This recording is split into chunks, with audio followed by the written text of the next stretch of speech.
against COVID.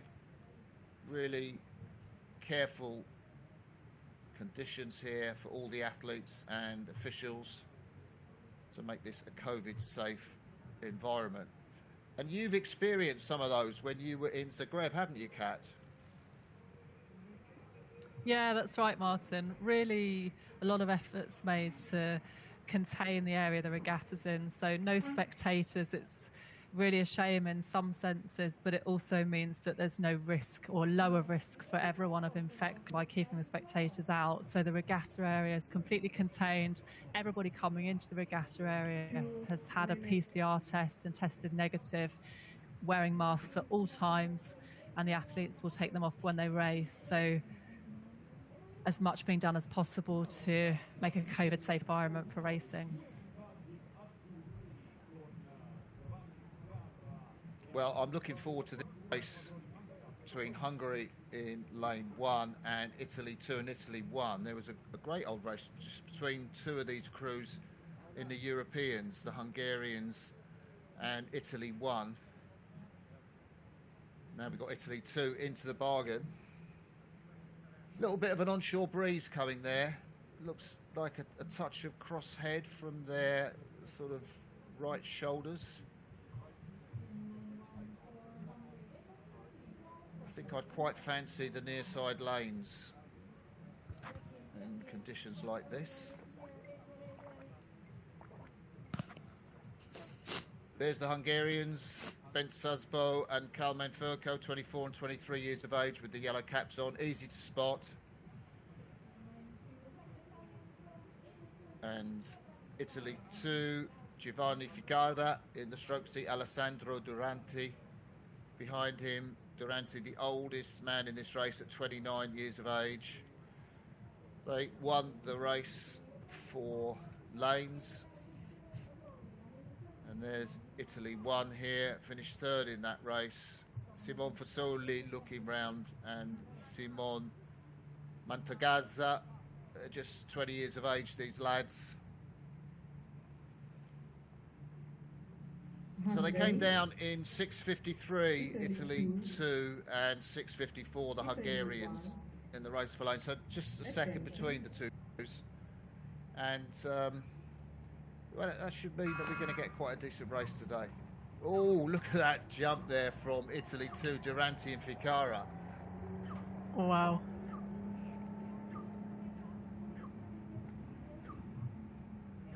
Nice start from the Italians. They just edged out very early on in the race, and no doubt about their tactics. Italy 2 up at 47 strokes a minute, absolutely blasting out the two lightweights, and these guys will have had to weigh in at an average weight of 70 kilos.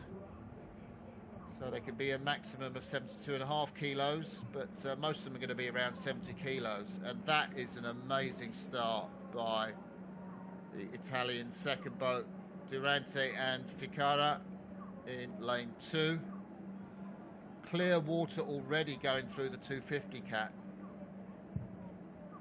Yeah, what a start from Italy too. Absolutely flying out of the blocks there. So this lineup, Giovanni Ficarra, Alessandro Durante. Giovanni Ficarra was the world champion at under 23 level back in 2017 in the lightweight men's fours. And this is his first race at senior level. So what a start to the A final.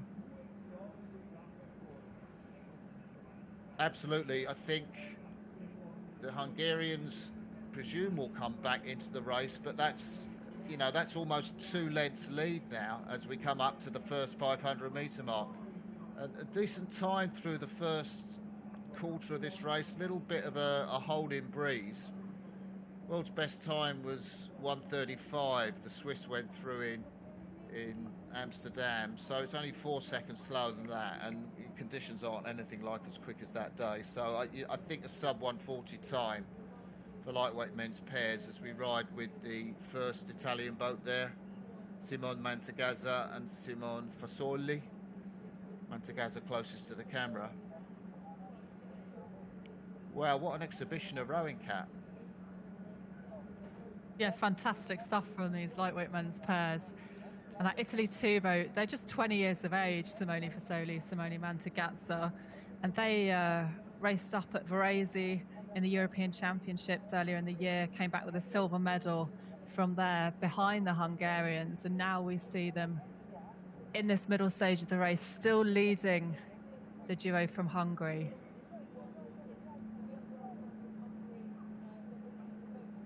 Yeah, there was a look from Kalman Furco there, the 23-year-old, just looking over his right shoulder to see where Italy 2 were, where Italy 1 were. Italy 1 of the crew going toe-to-toe with Hungary there. There they are. We're looking at the first Italian boat there. Alessandro Durante on the left, and Giovanni Ficarra, coached by Marco Constantini. And these we're were the just two... seeing in that. Yeah, go for it. Sorry, Martin. I was going to say, we're just seeing in that shot Hungary just moving through Italy into that second place and potential silver medal slot, moving through Italy 1. I'd say the gap has remained about the same, 3:24 through the K. Hungary about 4 seconds slower than the leading boat from Italy 2. And I imagine that these Italians, there's Italy 2 out in front there. Simone Mantegazza and, Giovanni Ficarra and Alessandro Durante.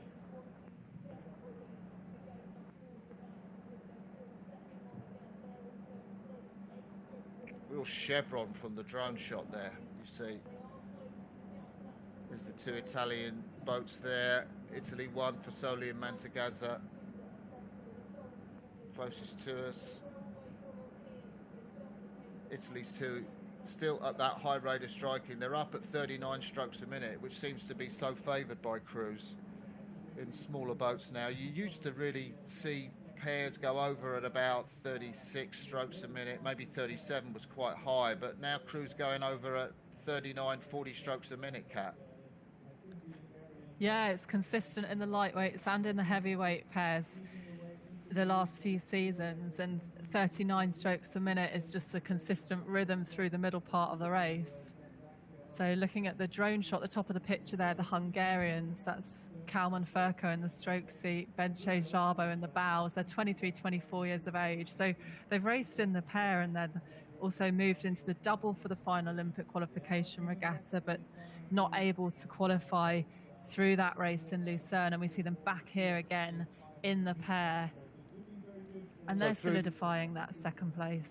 Through the 500 metres to go mark, it's Italy 2, Durante and Ficarra out in front. That high rate of striking. There's the Hungarians, the umpire's boat following behind. And the thing about high rate of striking is, the more times you put the blade in, the more often the boat slows down, because every time you put the blade in, the boat actually slows down. So, there are quite a few coaches that talk about rating about 35, 36 strokes a minute as being kind of the optimum to row really well at that rate. But these days, crews seem to be going higher and higher, which puts more of a premium on the way you put the blade in. If you're nice and light on the catch, nice and flat with it, it really makes it easy. And the Hungarians are coming back every single stroke now, Kat, as we're in the red buoys. I think they've left it too late, but they've really stretched out Sabo and Furco now. They've got an overlap on the first Italian pair, and they're closing back with every... I think the water's not going to be enough for them, but here they go again. Look at that jump up from Sabo and Furco, the Hungarians. Every single stroke they're moving back on the Italy 2 boat, and there's only half a length in it now as we come up to the finish line. And Italy 2 are just going to take it, I think, over Hungary, but a great race for the finish there. Oh, I wish they'd have gone a little bit early. There we come up to the finish line. Just Italy 2 by the narrowest of margins. What was it? Less than a metre. Italy 1 coming in third place. They knew they were in a race in that last 250. We had to wait for the Hungarians there, Kat. Yeah, they moved up, and just missed out by 0.41 of a second.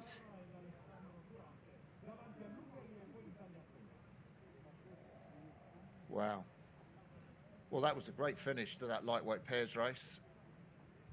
Look at some of the slow-mos there. There was that start there. They just jumped out for the very first stroke. Sense of purpose apparent there. These are the early stages of the race.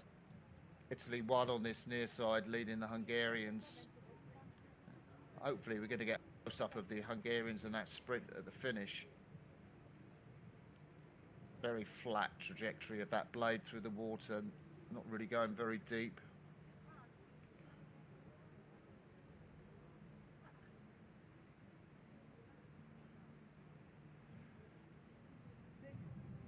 Hungarians, he had a look through, what could we do? That was the motivation, and the racing went up, up, up, up, up. There you see the finish.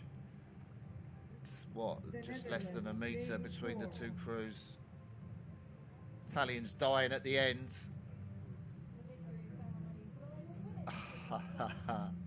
Yeah, that's wow. what it meant to Giovanni Ficarra, 24-year-old. Gets congratulated by his crewmate. Confirmation of the result, Durante and Ficarra, 6:56, just 14 hundredths of a second between those two crews at the finish. And lightweight women's singles, I think that's Sofia Miarkin, who took the bronze medal in that race.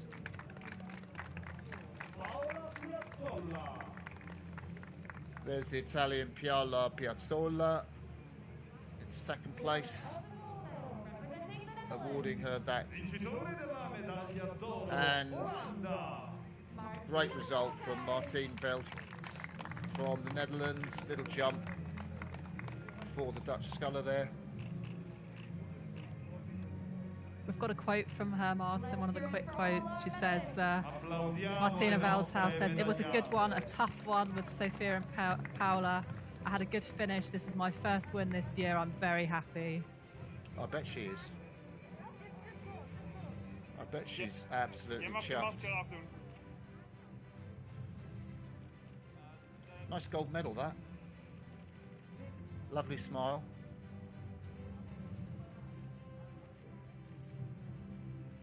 Martijn Veldhuis, 24 years of age.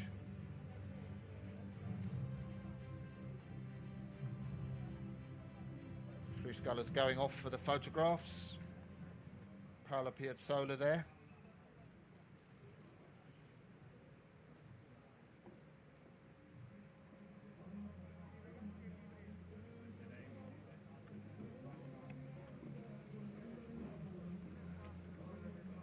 And there's Sofia Miarkin.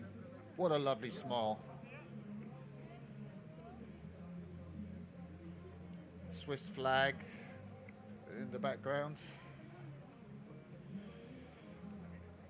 I do like it when the rowers have their flags on their backs, Kat.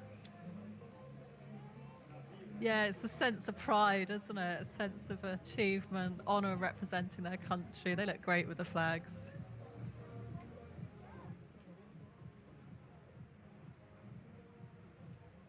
And it's about the closest the athletes get to each other on the medal ceremony, isn't it? Because they're usually, the teams are kept quite far apart in their bubbles for this COVID-safe regatta, but this shot here of the three scullers together. Yeah, that's right.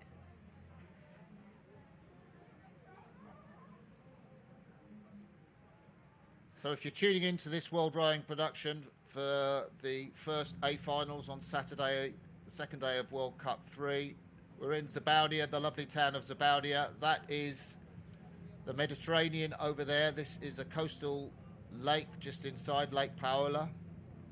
We hope you're enjoying the pictures brought to you by this World Rowing production. 4 minutes. And here is the boat graphic for our next class of boat, the lightweight women's quadruple sculls.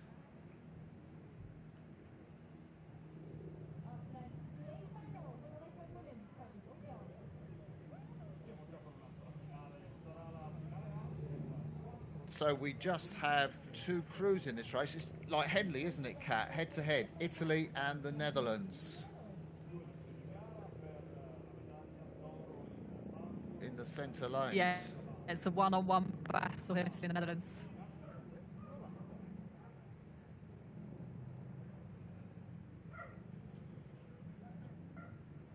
It was a close race in the race for lanes between these two crews. 6:46, the Italians came down the course in, and 6:47, where the Netherlands. You can see the Italian stroke woman there, Arianna Nosada, just moving up and down a slide. These are tense moments, obviously. Serious look on the face of Arianna Passini, the bow woman for the Italians. Just 19 years of age. It's a very young, lightweight quad, this. There's a little plastic boot, and it just comes up from the surface. The starter presses a button, and in the crosswind, it keeps the boat straight. So their job is to get the bows into that, and then the person, the boy or the girl holding the boats at the back, at the stern, pushes them out. Those pontoons are movable backwards and forwards depending on the length of the boat. There we see the Dutch crew, Rosa Brewers with the shades on. Oh, a little wave, yeah, just push us into that plastic boot. Roos Stewing there, the 22-year-old from the Dutch boat, is saying they're not quite seated yet. It's a little tricky, isn't it, just to get their bows, that plastic bubble. Oh, there we go. And they keep the boat straight if there's a crosswind, as there's a gentle crosswind from the sea just blowing in, an onshore breeze.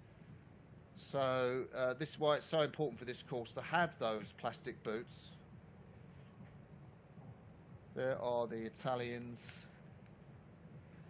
I miss them in Azzurri, the blue.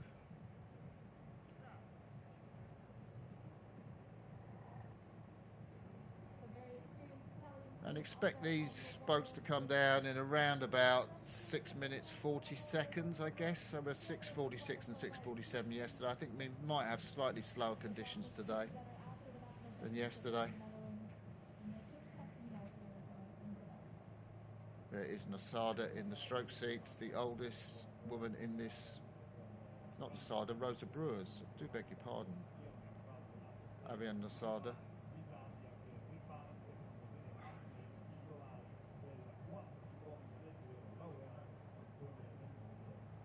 Distinctive blades of the Netherlands, red, white and blue, horizontal stripes. So we're about half a minute away from the start.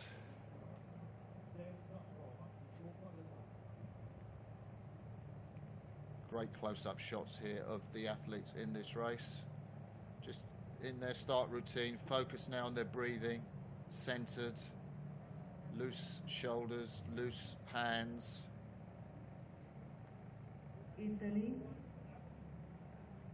Hear the call over now, and so they'll be focused on the starter and the red traffic light, which turns to green, and Italy leans out by a few centimetres on that first couple of strokes.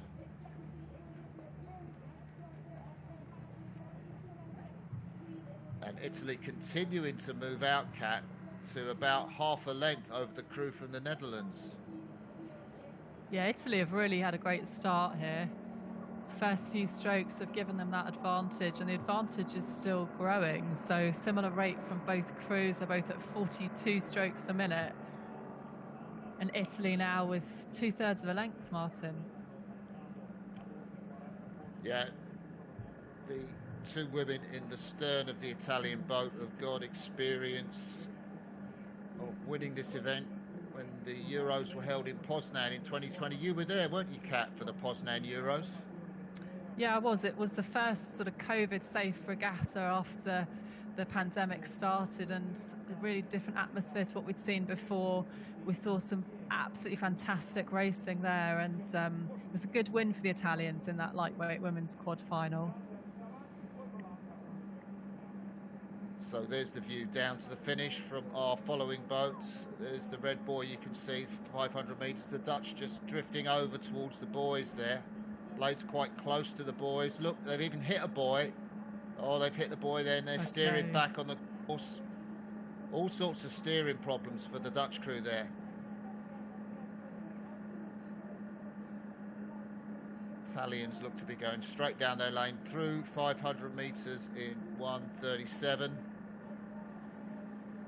World's best time 1:33 through the first 500 metres, so about 4 seconds slower than world's best time pace.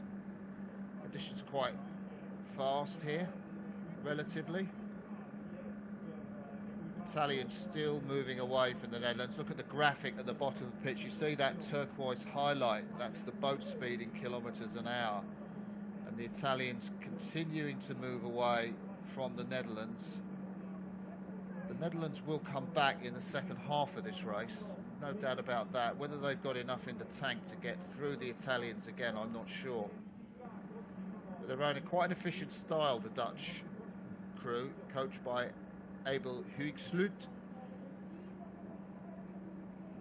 Italians coached by Paolo Di Narado.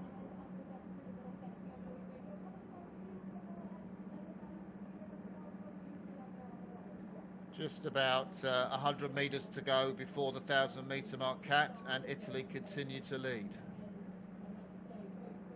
Yeah, it's a great performance through this first half from Italy. So we talked earlier about the stroke woman Ariana Noceda having the gold medal in this event from the European Championships last year in Poznan, along with Greta Martinelli, who sits just behind her. So these two champions from this event have been joined by the young Ariana Passini and Elena Sali, these two just 19 years of age, in the bow seat and the two seat to make this new lineup.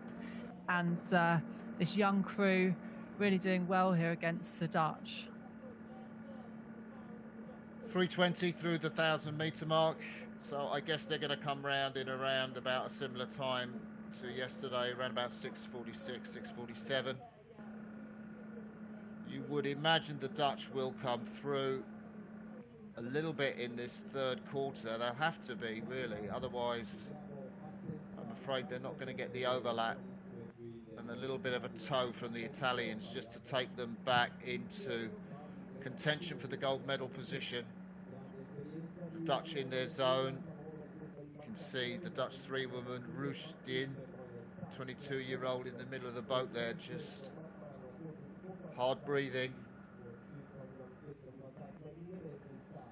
Similar stroke rates, similar boat speed now. I think the boat speed has stabilised.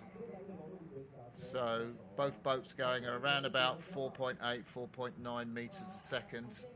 And still I think the Dutch haven't found that magic recipe to close the gap on the Italians.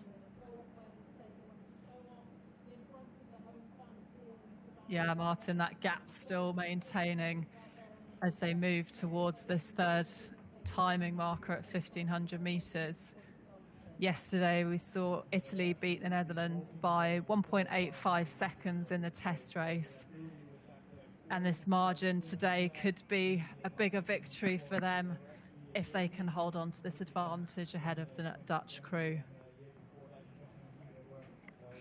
Well, we love the Italians winning on home water because they celebrate like crazy, don't they? Yeah, they do. Through the 1,500 metre mark, it's Italy with a 5-second lead over the Netherlands. Barring disaster, it is going to be the Azzurri who will take this lightweight women's quadruple sculls race.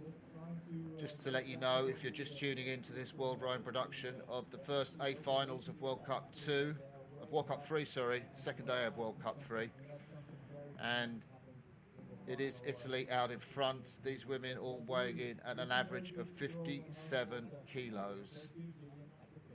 Just a couple of hours before their race time this morning. Netherlands back in the centre of the lane. They had those steering problems early on. Doesn't look like anything is going to upset these Italians in the lead out in front.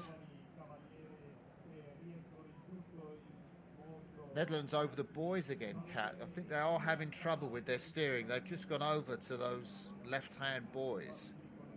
having to steer back into the middle of the lane. That's not doing their boat any good at all.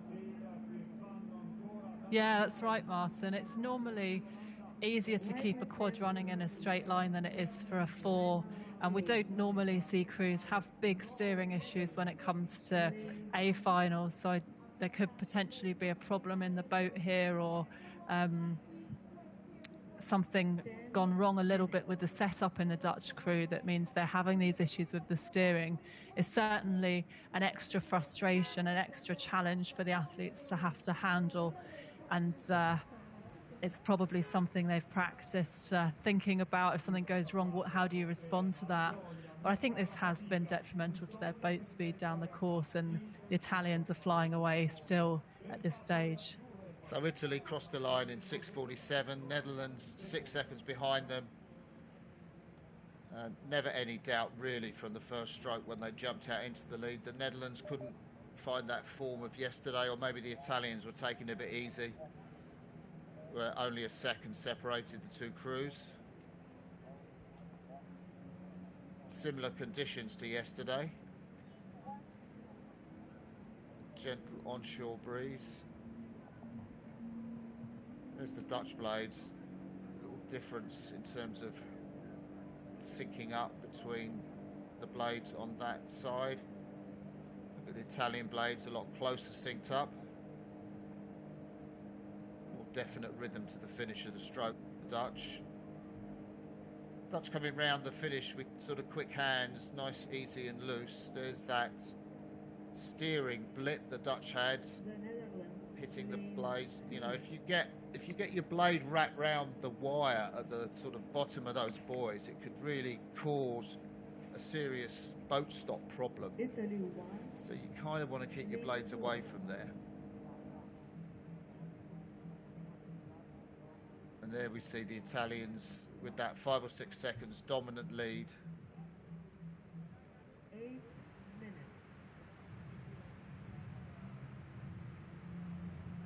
Coming into the finish line there, Red Boys looks round from Greta Martinelli, the 20-year-old. Dutch seemed to be pleased with their row, didn't they? The victory ceremony for the lightweight men's pair. Cerimonia di premiazione, 2 senza pesi leggeri maschile. So we've now got the victory ceremony for the lightweight men's pair. Vincitori della medaglia di bronzo. Italy! Italy So, represented by Italia, Here are rappresentata da crews from Italy. Simone Mantegazza e Simone Fasoli. Simone Fasoli and Simone Mantegazza, winners of the silver medal.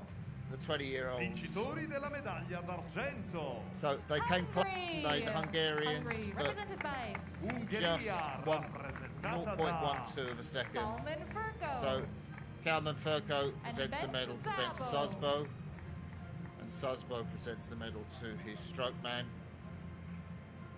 winners of the gold medal. Vincitori Gave us a della great finish medaglia at the end of the d'oro. race, Italy! Italy represented by but it's the second Italian boat. So it's Giovanni Ficarra. Giovanni Ficarra in the stroke seat and the bowman Alessandro Ficazza. Durante. Alessandro Durante, rather.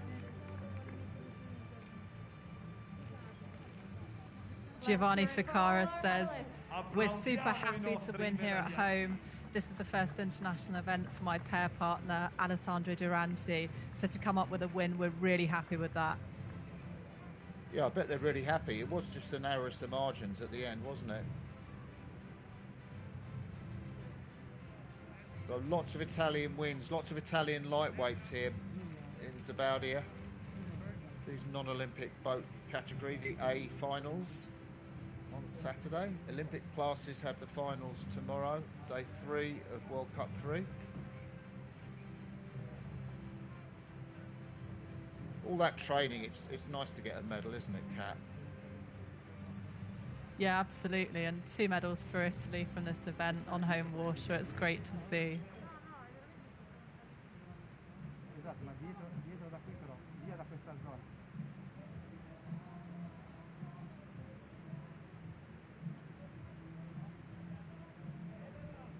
So, I do like that new finish tower. It looks very swish. Going to be making a lot of use of it in the next few years as we have more events in Sabaudia.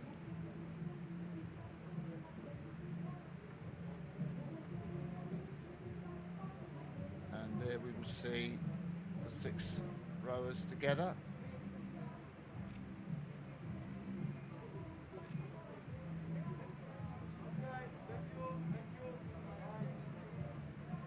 Off they go back into their boats, and the two women's quads coming into the medal dock there as we wait for our next final, which is always an exciting one.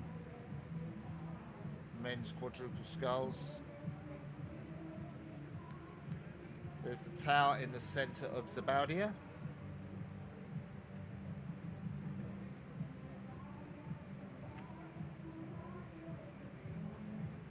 And we're back on our drone shot.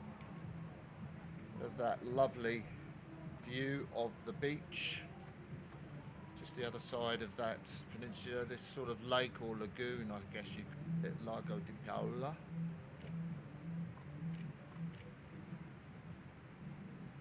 And I remember staying at a hotel just to the right of that picture on the beach, Cat. Really nice hotel. Really nice beachfront view. 3 minutes. What a beautiful place to stay, Martin. There aren't many rowing courses where you can stay on the beach right alongside. I know. I think that might be the hotel we can see on the shot there, that the drone is taking us over. I think there are a couple of hotels nice down there. Yeah, it's a nice place. And very distinctive mountain, Ficarra there.